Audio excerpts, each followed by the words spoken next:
बिस्मिल्लाहिर्रहमानिर्रहीम। अस्सलामु अलैकुम दोस्तों, उम्मीद है आप सब खैरियत से होंगे। दोस्तों, बहुत से ऐसे मामलात हैं जो इस्लाम ने 1400 साल पहले ही बता दिए हैं और एक उसूल वाज़े कर दिया है,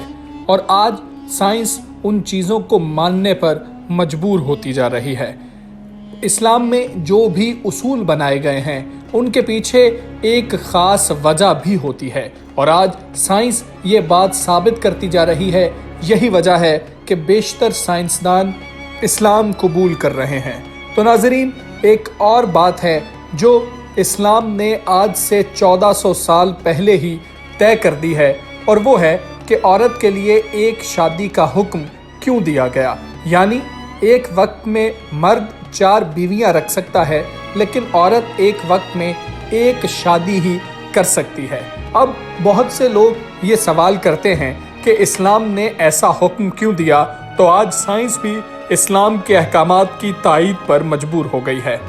तो दोस्तों, बात यह है कि एक माहिर जीनियन यहूदी जो दीनी आलिम भी है, खुले तौर पर कहता है कि रूए ज़मीन पर मुस्लिम ख़वातीन से ज़्यादा पाकबाज और साफ सुथरी किसी भी मज़हब की ख़वातीन नहीं हैं। पूरा वाक़या यूँ है कि एल्बर्ट आइंस्टाइन इंस्टीट्यूट से मुंसलिक एक माहिर जीनियन यहूदी जिसका नाम रॉबर्ट है, उसने इस्लाम कबूल करने का ऐलान कर दिया है, जिसका वाहिद सबब बना है कुरान में मज़कूर मुतल्लिका की इद्दत के हुक्म से वाकफियत, और इद्दत के लिए 3 महीने पूरे करना भी एक बड़ी वजह बना है। अल्लाह ताला का फरमान है कि मुतल्लिकात अपने आप को 3 हैज़ तक रोके रखें। इस आयत ने एक हैरत अंगेज जदीद इल्म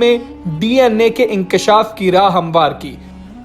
और ये पता चला कि मर्द की मनी में प्रोटीन दूसरे मर्द के बिलमुकाबिल 62% मुख्तलिफ हुआ करती है, और औरत का जिस्म एक कंप्यूटर की मानंद है। जब कोई मर्द हम बिस्तरी करता है तो औरत का जिस्म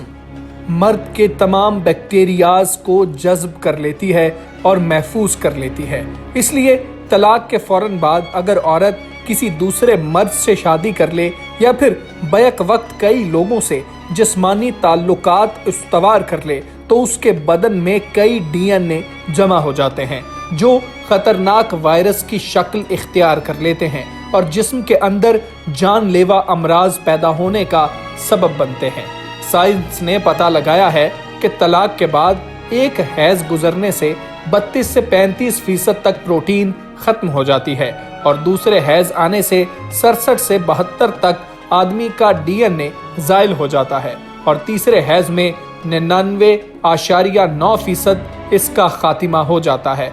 और इसके बाद औरत का जिस्म साबिका DNA से पाक हो जाता है और बगैर किसी साइड इफेक्ट और नुकसान के नए DNA कबूल करने के लिए तैयार हो जाता है। एक तवाइफ कई लोगों से ताल्लुकात बनाती है, जिसके सबब उसके जिस्म में मुख्तलिफ मर्दों की मनी चली जाती है, और फिर वो बैक्टीरियाज इकट्ठे हो जाते हैं और जिस्म में मुख्तलिफ DNA जमा हो जाते हैं, और इसके नतीजे में वो मोहलिक अमराज का शिकार बन जाती है। और रही बात मुतवफ़ी की इद्दत की, तो उसकी इद्दत तलाक शुदा औरत से ज़्यादा है, क्योंकि गम व हज़न की बिना पर साबिका DNA जल्दी ख़त्म नहीं होता, और इसे ख़त्म होने के लिए पहले से ज़्यादा वक्त दरकार है, और इसी की रियायत करते हुए ऐसी औरतों के लिए 4 महीने और 10 दिन की इद्दत रखी गई है। इस हकीकत से राह पाकर एक माहिर डॉक्टर ने अमेरिका के 2 मुख्तलिफ मोहल्ले में तहकीक की।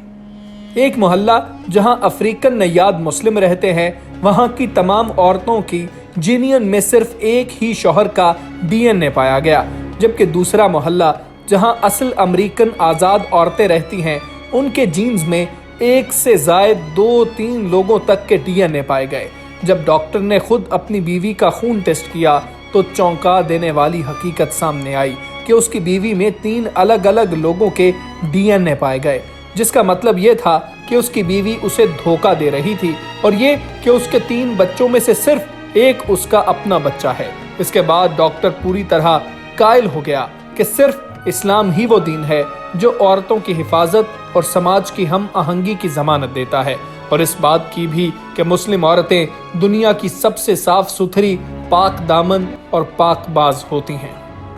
تو پھر دوستو یہ بات ثابت ہوتی ہے کہ جو اصول اسلام نے وضع کیے ہیں ان کے پیچھے حکمت بھی ہے اور بہت بڑی وجہ بھی ہے۔ تو 1400 سال پہلے ہی ہمیں تمام وہ اصول بتا دیے گئے ہیں اور سائنسدان آج تک ان کی کھوج میں لگے ہیں اور آہستہ آہستہ تمام باتیں درست ثابت ہوتی جا رہی ہیں۔